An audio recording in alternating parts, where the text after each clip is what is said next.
வரமத்துலாஹி வபரகாத்துஹு. ஸோ காலையிலேருந்து அப்படி போட்டு தாக்குன்னு தாக்குது. ஒரு வாரம் கொஞ்சம் நல்லா ஃப்ரீயாக விட்டுச்சு, மறுபடியும் ஆரம்பிச்சிருச்சு. இன்னைக்கு யாரையும் வெளியே அவுத்துட்ல எல்லாரையே. ஏய் ஏய் டேய் டேய் ஏன் அவ்வளோ போய் கொத்துற? ஆக்சுவலாக இன்றைக்கி அதில் 2 முட்டை இருந்துச்சு. ஒன்று அதோட முட்டை, இன்னொன்று என்ன முட்டைன்னு தெரில. ஆனால் எந்திரிச்சு வெளில வரல. எதுவும் அடை எதுவும் உக்காருதா என்னன்னு தெரியல. பார்ப்போம், மதியானம் பார்த்துட்டு அது அடைக்கு வேண்டாம் வச்சிடலாம். ஒரு வேளை அடை உக்காந்துருந்துச்சுன்னா அடைக்கு வச்சிடலாம். அப்படி இல்லைனாட்டி வேறு ஏதாச்சும் விட்டுறணும். ஆனால் இந்த மழை நிற்கிற வரைக்கும் யாரையும் வந்து வெளியே அவுத்து விட முடியாது. ஸோ இது எதுவும் முட்டை விடுதா என்னன்னு தெரியல. நல்லா மூஞ்சி பாருங்க, நல்லா அருமையாக செவந்துருக்கு, கேருது. ஆக்சுவலாக கேர்னாவே வந்து அது முட்டைக்கு வந்துடும் அர்த்தம். வாங்க என்ன பண்ணுதுன்னு தெரியல. ஸோ வாத்துக்கெலாம் பார்த்தீங்கன்னா வீட்டில் இந்த சோளம் வாங்கியிருந்தாங்க. சோளம் வேஸ்டேஜ் இருந்துச்சு, அப்படி கொண்டு வந்து உள்ளார போட்டோம்னா அதுங்க பாட்டுக்கு திண்டுக்கிட்டு இருக்கோம் அப்படின்னு சொல்லி போட்டு அதெல்லாம் கொண்டு வந்து இங்கே போட்டு வச்சுட்டு விட்டேன். கொஞ்ச நேரம் சென்று தான் வந்து கொஞ்சம் கம்பாள்ளி போட்டோம்னா வந்து மேய்ஞ்சிக்கிட்டு இருக்கோம்.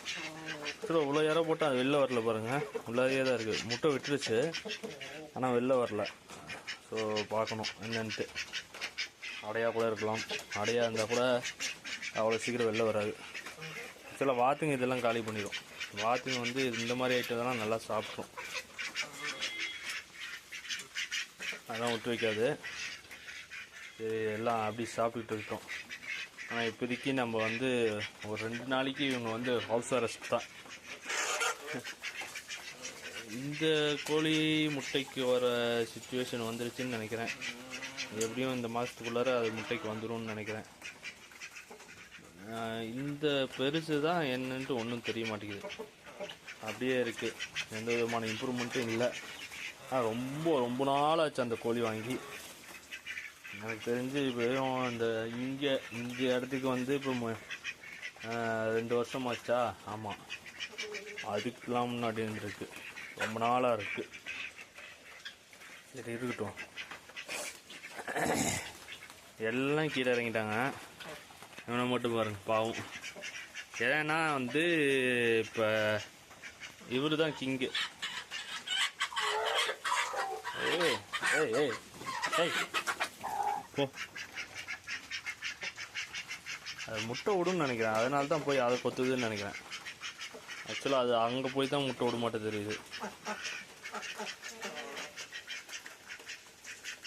பாருங்க. இதுதான் கிங்கு. இதுக்கு கீழே தான் இந்த 4 கோழிங்களும் இருக்குது. அதனால் வந்து இவரை வந்து பக்கத்தில் கூட நெருங்கிட மாட்டேங்கிறாரு. எப்படியும் இன்னொரு 10 கோழி இருந்தால் தான் இவர் செப்ரேட்டாக ஆக முடியும். இல்லைனாட்டி அது வரைக்கும் வந்து அவர் சிங்கிளாக தான் இருக்கட்டும். ரொம்ப ஒரு எப்படி இப்போ தான் வந்து போக ஆரம்பிச்சிருக்கு. இன்னும் ஒரு 3-4 மாதத்துக்கு அது வந்து செப்ரேட்டாக இருக்கிறது தான் நல்லது. அது வரைக்கும் கொஞ்சம் விடை கூட போடாமல் வச்சுருந்தோம்னா சேவை நல்லா பெருசாகிக்கும். சரி பார்ப்போம். இது அப்படி சுற்றி பார்க்குது, முட்டைக்கு தான் பார்க்குதா என்னன்னு தெரியல.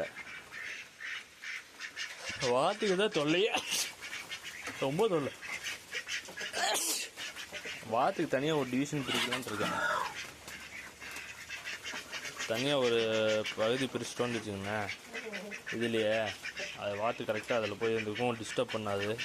கோழிங்களை ரொம்ப கோழிங்களை வந்து தொந்தரவு பண்ணுது. வரான் பாரு, நம்மளையும் சேர்த்து தொந்தரவு பண்ணுறோம். போவாங்கிட்டு மலைக்கு அங்கே பாருங்க என்னென்ன கூத்துலாம் நடக்குது. இந்த கூண்டில் யார் படுத்துருக்கா? காலையில் பார்க்குறப்ப ப்ரௌனியும் இவளும் படுத்துருந்தாங்க. ப்ரௌனி வெளியே போயிட்டா, இவன் மட்டும்தான் இருக்கா உள்ளார. ப்ரௌனி எங்கே போச்சு? அப்பா கொஞ்சம் கூட வயலைங்க, போனதால பெய்ஞ்ச மாதிரியே பெய்யுது. டாமி இங்கே படுத்து கிடக்குது, ப்ரௌனி எங்கே போச்சுன்னு தெரியல. ஸோ மணி ஆச்சு, ஒரு 3-3:15 பக்கம் ஆச்சு. காலையில் இருந்து அந்த சோளத்தட்டு அது மட்டும்தான் போட்டு போனேன். அதுக்கப்புறம் அந்த தீனியை போடல, எல்லாம் கத்திக்கிட்டு இருக்காங்க பாருங்க. சரி, இப்போ தான் கடையிலேருந்து வந்தேன். வந்தது முதல்ல இதுங்களுக்கு கொஞ்சோண்டு கம்பு அப்புறம் நெல் கலந்து போட்டுட்டு போயிடலாம். என்ன ராவடி பண்ணி வச்சுருக்காங்க பாருங்க.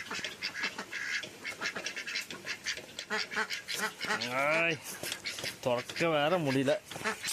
போருங்க போருங்க போருங்க போ போ போ போ போ போ போ போ போ.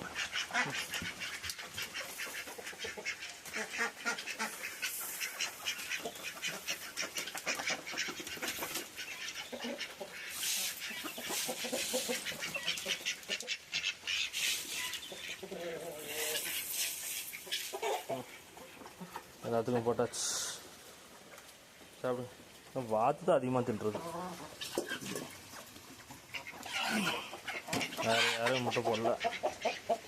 ஸோ இந்த வாத்துங்களுக்கு இவனுக்கு மட்டும்தான் சாப்பாடே கிடைக்க மாட்டேங்குது. பாவம், ரொம்ப கொடுமைப்படுத்துதுங்க.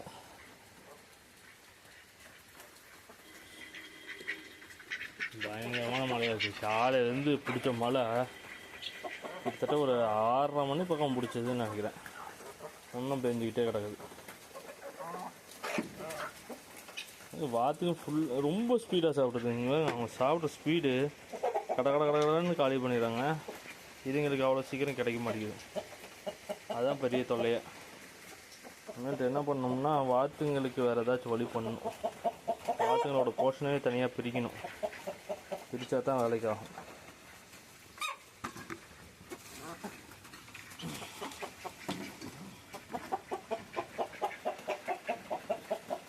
வா வா,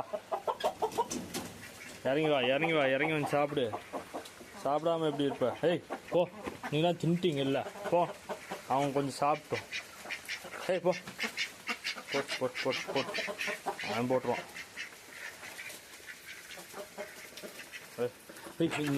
வாங்க போ போ. ஏய் போ, வாத்துக்குன்னே எல்லாம் காலி பண்ணி கொண்டு வந்து போடுறது கொஞ்சம். போ போ போ. வாத்துங்களை கம்முன்ட்டு நிப்பாட்டிக்கலான்னு நினைக்கிறேன். எவ்வளோ ஃபாஸ்ட் அடிக்கிறாங்க பாருங்க, எவ்வளோ ஃபாஸ்ட் அடிக்கிறாங்க பாருங்க. கப்புங்க எல்லாம் சாப்பிட்றாங்க. இந்த கின்னி கோழிக்கும் இவனுக்கு மட்டும்தான் இவன் இறங்கதில்லை. கின்னி கோழியே கீழே இறங்குது, அவன் இறங்க மாட்டேங்கிறான். ஏன்னா இந்த சேவை வந்து ரொம்ப இது பண்ணுறதுனால இவன் இறங்கவே மாட்டேங்கிறான். இறங்கி வந்தாச்சும் சாப்பிடுவான். பாவம், என்ன பண்ணுறதுன்னு தெரியல. பாவம், இல்லாட்டி ஃபுல்லாக சாப்பிட்ருப்பான். இவன் வயிறே ஒன்றும் இல்லை. இறங்கி வாடி, இறங்கு, கீழே இறங்கு, கீழே இறங்கி வந்து சாப்பிடுவா. இறங்குறதுக்கே பயப்படுறான். ரொம்ப அட்டுலியம் காட்டுறாருன்னு நினைக்கிறேன்.